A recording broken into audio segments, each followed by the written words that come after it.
Hello everyone. आज फिर accounting equation में ही एक और सवाल जिसमें कुछ और अलग तरह के ट्रांजैक्शंस हैं और इसके बाद इसमें स्टेटमेंट ऑफ अफेयर यानी बैलेंस शीट भी बनाकर आपको दिखाऊंगा।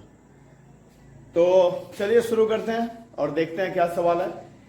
इसमें सबसे पहले जो है क्या है, opening balance of cash bank creditors, मतलब कि पहले का ओपनिंग बैलेंस दिया हुआ, जो कि इसके पहले के जो दो सवाल हमने अकाउंटिंग इक्वेशन के बनाए उसमें ओपनिंग बैलेंस नहीं था। तो अगर ओपनिंग बैलेंस है तो क्या करेंगे, तो ओपनिंग बैलेंस को सबसे पहले लिख लेना है।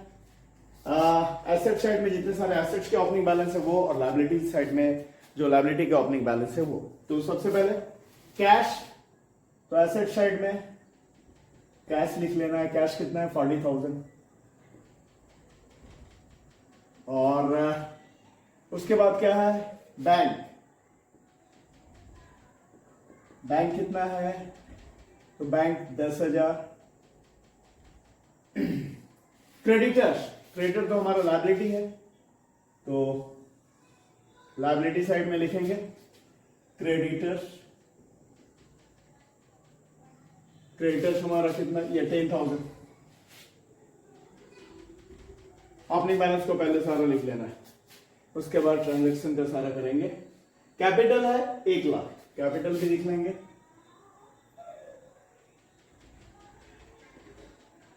कैपिटल 1 लाख, इसे मिलाकर लायबिलिटी साइड है ये, इसमें कैपिटल और बाकी जो सारे लायबिलिटीज होते हैं वो होते हैं। तो कैपिटल 1 लाख। और स्टॉक, स्टॉक भी हमारा एसेट है, स्टॉक को इस तरफ लिखेंगे। स्टॉक है 40,000।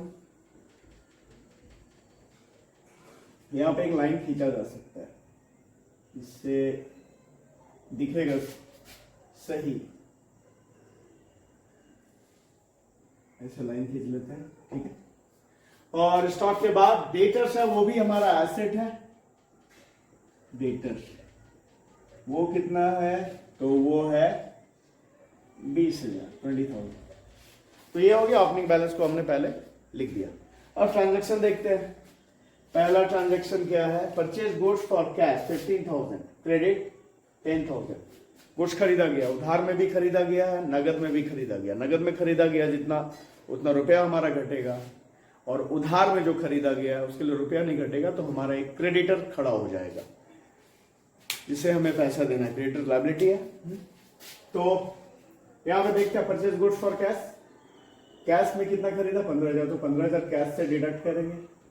उधार जो खरीदा उसे डिडक्ट करने की जरूरत नहीं है, कैश। और बैंक में कोई फर्क नहीं पड़ने वाला, वही है। स्टॉक हमारा जो बढ़ेगा, कितने से बढ़ेगा, गुड्स नगद और उधार मिलाकर कितने का खरीदा गया, ये खरीदा गया 25,000 का, तो स्टॉक हमारा 25,000 ऐड होगा। और डेटर्स में भी कुछ नहीं। और इस तरफ हमारा कैपिटल वैसे का वैसा। क्रेडिटर हमारा, इसलिए कि हमने कुछ गुड्स जो उधार में खरीदा 10,000 रुपए का, तो उसके लिए क्रेडिटर 10,000 रुपए से क्रेडिटर बढ़ गया। अब हमारा जो न्यू इक्वेशन है क्या होगा, देखते हैं। न्यू इक्वेशन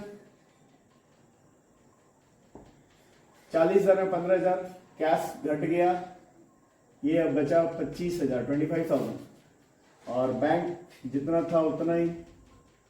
स्टॉक हमारा बढ़कर हो गया 65,000, 40,000 पहले से और 25,000 का गुड्स अभी खरीदा है।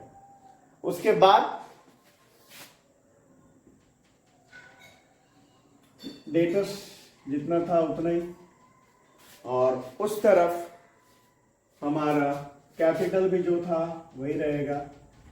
हाँ, क्रेडिटर बढ़ गया, क्रेडिटर अब हो गया 20,000। ठीक है, आ रहा है समझ में। इसका नेक्स्ट देखते हैं। अगला सवाल है, goods costing 20,000 sold at 20% profit. जो गुड्स था 20,000 रुपए का, उससे 20% प्रॉफिट पे बेचा गया। तो यहीं पे करके देख लेते हैं। 20,000 का 20% कितना होगा, कट गया 4,000। इतने के प्रॉफिट पे बेचा गया। इतने के प्रॉफिट यानी जितना का कॉस्ट है प्लस ये अमाउंट, तो कितना हो रहा है हमारा 20,000 प्लस 20%, 20% 24,000 का माल बेचा गया है ना। तो 24,000 का बेचा गया, जिसका कॉस्ट हमारा 20,000 रुपया था, और half the amount received in cash, और जो बेचा गया 24,000 का उसका आधा कैश लिया गया, तो आधा कैश तो मिल गया 24,000 का, आधा 12,000, और आधा बाकी रह गया तो डेटर्स होगा हमारा। तो यहां पे क्या करेंगे, कैश आएगा हमारे पास कितना 12,000, ठीक है, और बैंक में कोई फर्क नहीं पड़ना है, और स्टॉक हमारा जो घटेगा, इसलिए कि बेच रहे हैं तो घटेगा, कितने से घटेगा 20,000 से घटेगा, ये 24,000 से नहीं घट रहा है, ये घटेगा 20,000 से, क्योंकि गुड्स तो 20,000 का है, उसे बेचा है प्रॉफिट पे 4,000 के प्रॉफिट पे, 20% के प्रॉफिट से। तो और डेटर हमारा कितना हो जाएगा 12,000, क्योंकि 24,000 में आधा नगद ले लिया और आधा नगद ले लिया, तो आधा अंडरस्टूड है कि आधा बाकी रह गया तो डेटर्स। तो ये हो गया, इस तरफ कोई फर्क नहीं पड़ना है। हाँ फर्क तो पड़ना है, 20,000 का गुड्स हमने 24,000 में बेचा, तो 4,000 का फायदा प्रॉफिट और इनकम को कैपिटल में जोड़ते हैं, लॉस और एक्सपेंस को कैपिटल से घटाते हैं, तो यहां पे प्रॉफिट है, 20 का सामान 4 या 24,000 में बेचा तो 4,000 का प्रॉफिट, और यहां पे कोई फर्क नहीं। अब जो नया इक्वेशन है हमारा, ये होगा इस तरह से, न्यू इक्वेशन 25 12 37,000, कैश हमारा हो गया 37,000, बैंक वैसा का वैसा ही, और गुड्स हमारा घटकर बचा कितना 45,000, और डेटर्स हमारा बढ़कर हो गया 32,000, 32,000, और इस तरफ कैपिटल हमारा बढ़ गया, प्रॉफिट जुटने के बाद हो गया 1,04,000, और क्रेडिटर्स जितना था उतना ही। इसके बाद नेक्स्ट बैड डेट्स, रुपया डूब गया। अब रुपया डूब गया तो लॉस है, तो ये कैपिटल से घटेगा, ये तो तय है। दूसरा कहां, तो दूसरा डूबता किसके पास है पैसा, जिनसे हमको लेना है, जिनसे हमको पैसा लेना है वो डेटर्स हैं, तो डेटर्स के पास डूबा तो डेटर को उतना से घटा देंगे। तो बैड डेट्स क्या होगा, कैश में कुछ नहीं होना है, बैंक में कुछ नहीं होना है, स्टॉक में कुछ नहीं होना, डेटर्स हमारा इतने से घटेगा। कितना डूब रहा है भाई 2,000, यानी 2,000 का डेटर्स पैसा नहीं देगा, और नहीं देगा तो इसे घटाना है, इसका यहां ये कैपिटल से घटेगा, बाकी वैसे का वैसे ही। अब जो न्यू इक्वेशन है क्या होगा, तो ये कैश वैसे का वैसे ही 37,000, बैंक भी उतना का उतना ही, स्टॉक में भी कोई फर्क नहीं पड़ना है, हमारा डेटर्स घटकर अब हो गया 30,000, क्योंकि इसमें से 2,000 का डेटर्स पैसा नहीं देगा, जो कि बैड डेट्स हो गया, डूब गया, और कैपिटल हमारा घटकर हो गया 1,02,000, क्रेडिटर वैसे का वैसे ही, उतने का उतना ही। इसके बाद नेक्स्ट है कैश स्टॉलन अवे, रुपया चोरी हो गया, तो रुपया चोरी हुआ तो रुपया घटेगा, और लॉस है, नुकसान है, तो ये कैपिटल से भी घटेगा। तो कितना चोरी हो गया है 7,000, तो 7,000, और बाकी इधर कोई फर्क नहीं पड़ना है। अब सीधा फर्क कहां पड़ना है, तो कैपिटल में कितना भाई, तो 7,000, और यहां भी कोई फर्क नहीं। अब क्या है नया इक्वेशन, अब है नया इक्वेशन, न्यू इक्वेशन क्या हो गया भाई, तो 37,000 में 7,000 निकल गए, घट गए, चोरी हो गई, तो 30,000 रुपया, और ये उतना का उतना ही, बाकी सब उतना का उतना ही, ये भी उतना ही, और कैश हमारा कैपिटल अब रह गया 95,000, क्योंकि 1,02,000 में 7,000 रुपए की जो चोरी हुई थी वो नुकसान है, नुकसान से कैपिटल घटता है, और क्रेडिटर वैसे ही। अब amount received by cheque from debtors, debtors से चेक से रुपया लिया गया, तो ये चेक मिला है तो हमारा कैश नहीं, कैश वैसे का वैसे ही रह गया, हमारा बैंक बढ़ गया। कितने से बढ़ गया? तो 10,000 से। यहां चेक जो मिला है ये एज्यूम कर लिया गया है, मान लिया गया है कि चेक बैंक में जमा हो गया, तो चेक मिलने से हमारा बैंक अकाउंट बढ़ेगा ना कि कैश बढ़ेगा। तो ये बढ़ गया और स्टॉक में कोई फर्क नहीं। हाँ डेटर्स हमारा, इसलिए उसमें से 10,000 उसने 10,000 पे कर दिया है, तो 10,000 का डेटर्स हमारा घट गया। 30,000 का डेटर्स था, उसमें से 10,000 दे दिया उन्होंने, तो 10,000 रुपये हमारा वो डेटर्स उसमें से कम हो गया। और इधर कोई फर्क नहीं, यहां भी कोई फर्क नहीं। अब हमारा जो न्यू इक्वेशन है क्या है? 30,000, ये वैसे का वैसे ही रहा हमारा कैश,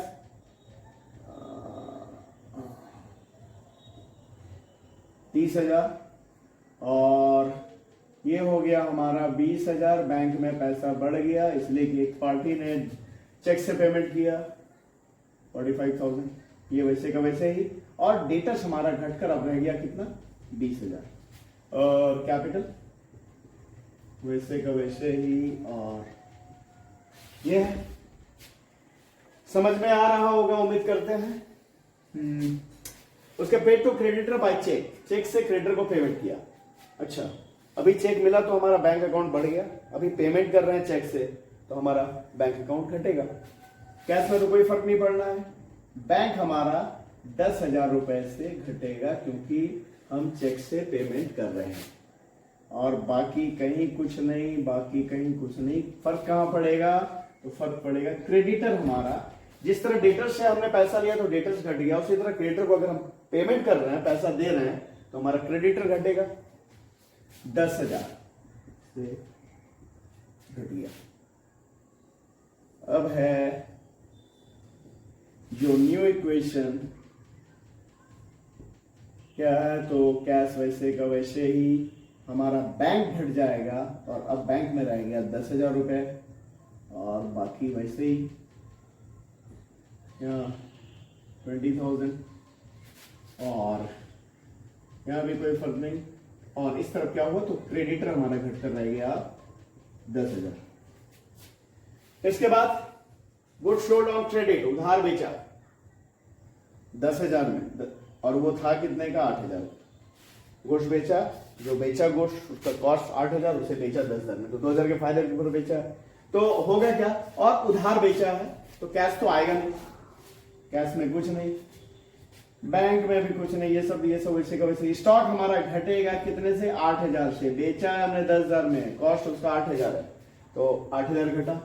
और डेटर्स हमारा हो जाएगा 10,000 से बढ़ जाएगा क्योंकि उधार बेचा हमने, तो इस तरफ हो गया, और बाकी इधर कोई फर्क नहीं पड़ना है। अब इसके बाद उतार लेते हैं न्यू इक्वेशन।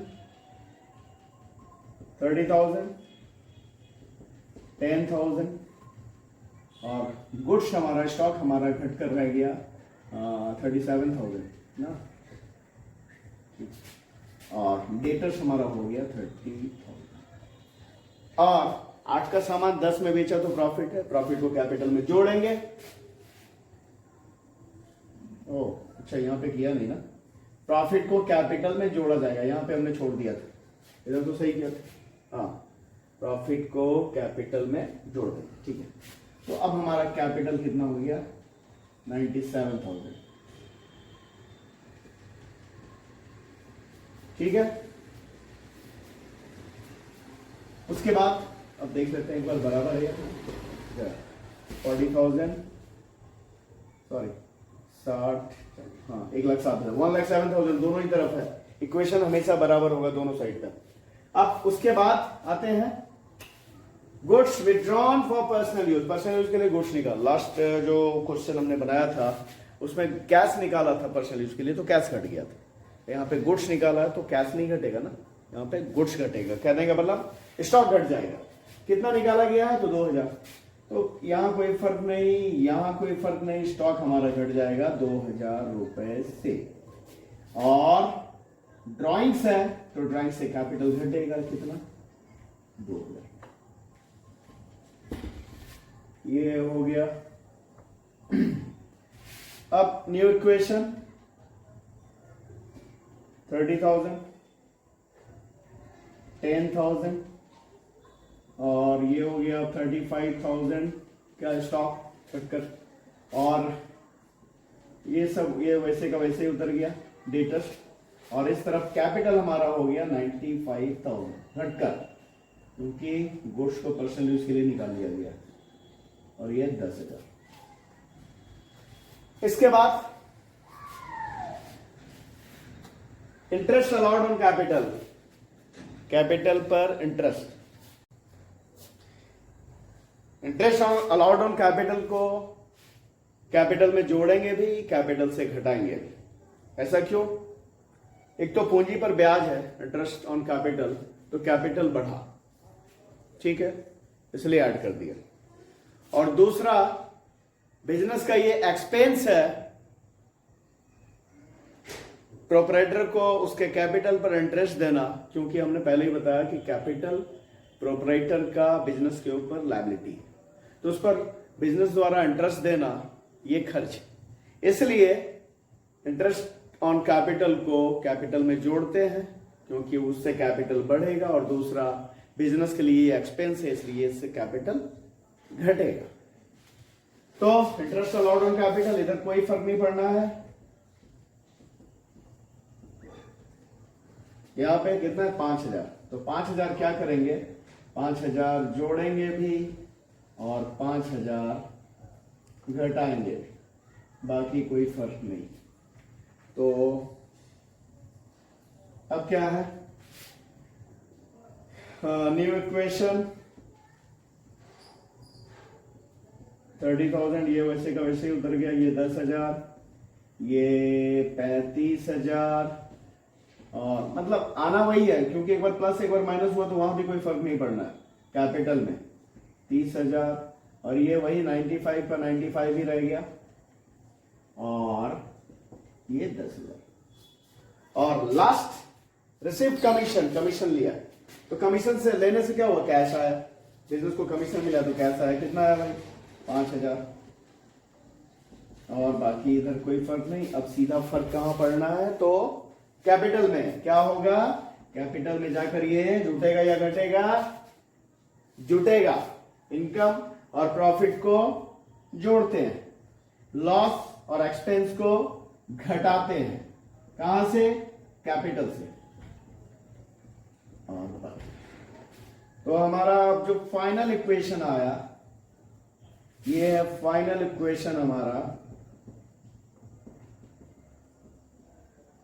क्या है, तो कैश रह गया हमारा फाइनल बैलेंस 35,000, 35,000, ये बैंक हो गया 10,000, और स्टॉक हो गया 35,000, और डेटर्स 30,000, कैपिटल हमारा 1,00,000 जोड़कर, ठीक है, जोड़कर आ रहा है ना, सभी को जोड़ते जा रहे हैं, और क्रेडिटर्स हमारा 10,000, 1,10,000 इस तरफ, और इस तरफ देखते हैं 35, 70, 80 एंड 30, 1,10,000, दोनों तरफ का जो टोटल है 1,10,000, ये हो गया। अब इसका हम लोग बैलेंस शीट बना लेते हैं, जो कि लास्ट के 2 सवाल में नहीं किया था हमने, इसमें करके वो दिखाता हूं। देखते हैं अब कि हमारा बैलेंस शीट किस तरह से बनेगा। बैलेंस शीट का फॉर्मेट ये,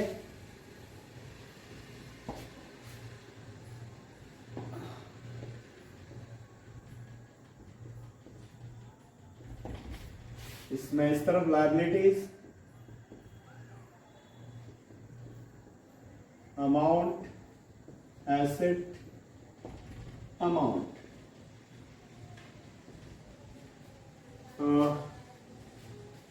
तो क्या था लायबिलिटी में हमारा था क्रेडिटर्स 10,000 और कैपिटल 1,00,000। अगर आप लोग को ये लगे तो आप पीछे जाकर वीडियो में देख भी सकते हैं, चेक कर सकते हैं। तो क्रेडिटर हमारा कितना, क्रेडिटर्स 10,000 और कैपिटल फाइनल बैलेंस 1,00,000। और इस तरफ कैश इन हैंड,